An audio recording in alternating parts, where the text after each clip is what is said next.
Hello दोस्तों, मैं हूं आपका दोस्त और आज मैं ज्योग्राफी के कुछ इंपॉर्टेंट क्वेश्चन के लेकर आया हूं। वो जो बीपीएससी टीयर 4 में पूछे जा सकते हैं वो सभी क्वेश्चन है, इंपॉर्टेंट क्वेश्चन है सभी। तो चलिए पहले क्वेश्चन का डिस्कशन करते हैं। पहला क्वेश्चन कहा जा रहा है कि निम्नलिखित नदियों में से कौन सी नदी चीन और भारत से प्रवाहित होकर पाकिस्तान में जाती है। मतलब पहले तो चीन से निकलती है और फिर भारत में एंट्री करती है, भारत में एंट्री करने के बाद वो पाकिस्तान में जाती है। तो वो कौन सी नदी हो जाएगी? सतलज नदी। अब इसके बारे में बताते हैं, सतलज नदी के बारे में इंपॉर्टेंट बातें कुछ है। कह रहा सतलज नदी जो है सब मानसरोवर झील से निकलती है। मानसरोवर झील के राकसताल झील से निकलती है। किस झील से? राकसताल झील से, जो कि तिब्बत में स्थित है। तो सतलज नदी की कुल लंबाई है 1450 किलोमीटर, जिसमें सतलज नदी की टोटल भारत में कितना बहती है? तो भारत में बहती है 1050 किलोमीटर भारत में बहती है। यह जो है भारत में संकरी घाटी बनाते हुए भारत में प्रवेश करती है। कहाँ से? शिव किला दर्रा के निकट से प्रवेश करती है। कारण सतलज नदी जो है फिरोजपुर से फाजिल्का तक यह भारत तथा पाकिस्तान के बीच सीमा बनाती है। यानी कि भारत और पाकिस्तान के बीच बॉर्डर बनाते हुए जो है बहती है, अंतर्राष्ट्रीय सीमा है।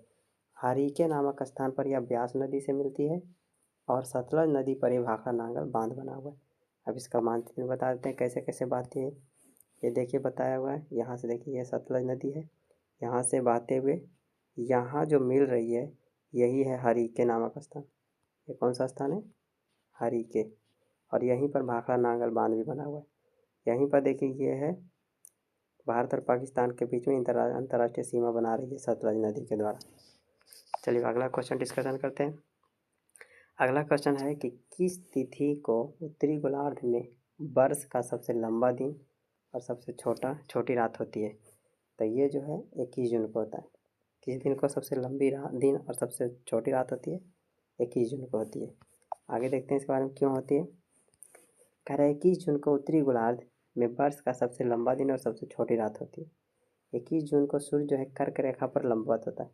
यहाँ देखिए, अब इसमें देख चुके हैं, यहाँ से देखिए लंबवत पूरी तरह से, इसलिए जो है 21 जून को सबसे छोटी रात और सबसे लंबी दिन होती है।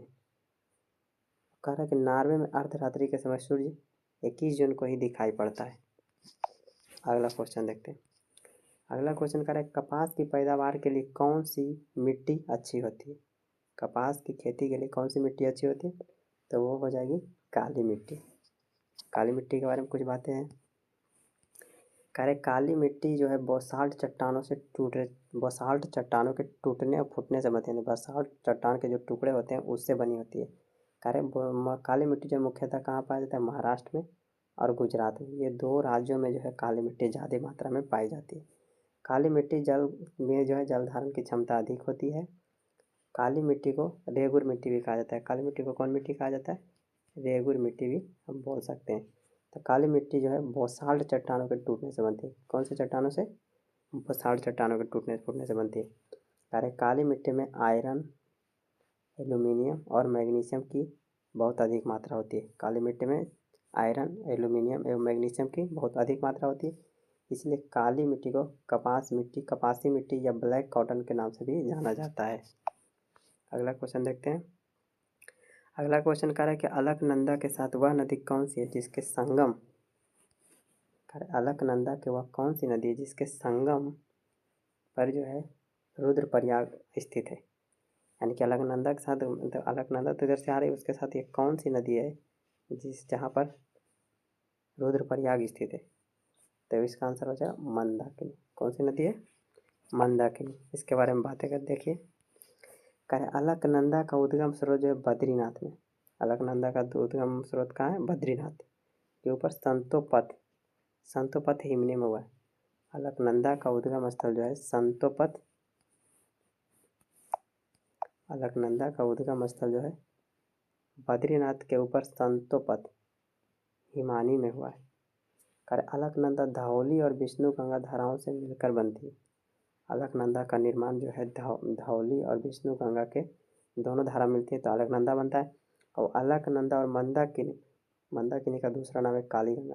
यानी कि अलकनंदा और मंदाकिनी के संगम को ही रुद्रप्रयाग पर स्थित है। ये दोनों का संगम रुद्रप्रयाग पर स्थित है।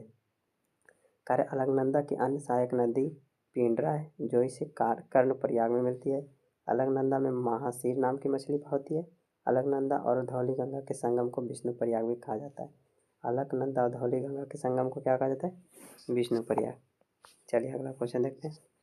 अगला क्वेश्चन में कहा जा रहा है काल बैसाखी किसका प्रकार है? तो काल बैसाखी जो है एक प्रकार का चक्रवाती तूफान है। किस प्रकार का है? चक्रवाती तूफान है।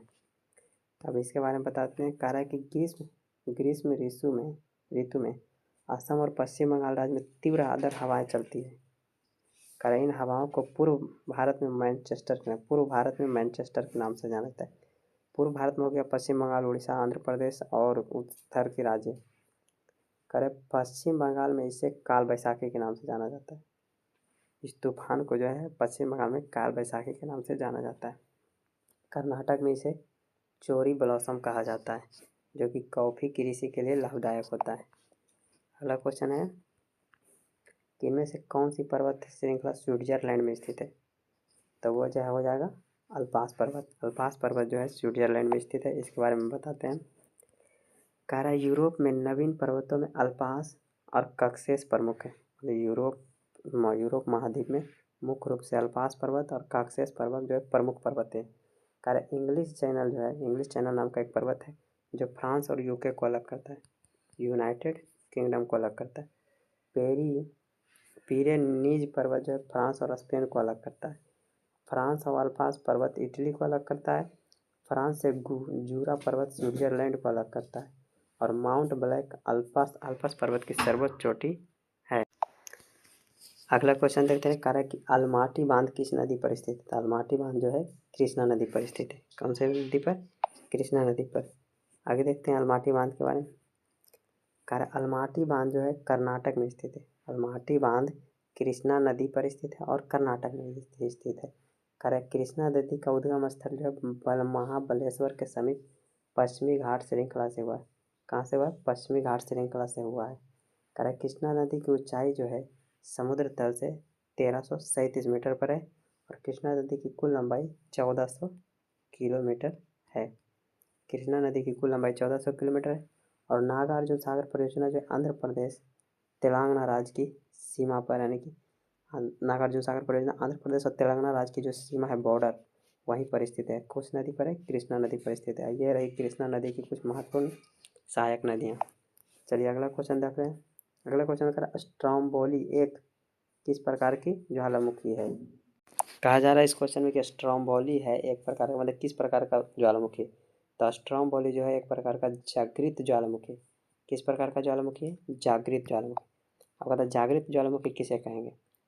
तो कह रहा है जागृत ज्वालामुखी वे ज्वालामुखी जिनसे समय समय पर मैग्मा निकलता रहता है उसे हम सक्रिय या जागृत ज्वालामुखी कहते हैं। जैसे मेटना माउंट एवरेस्ट है। कह स्ट्रोम्बोली जो भूमध्य सागर में सिसिली के उत्तर लिपरी द्वीप पर अवस्थित है। विश्व का सबसे अधिक सक्रिय ज्वालामुखी किलायू हवाई द्वीप है। अगला क्वेश्चन देखते हैं।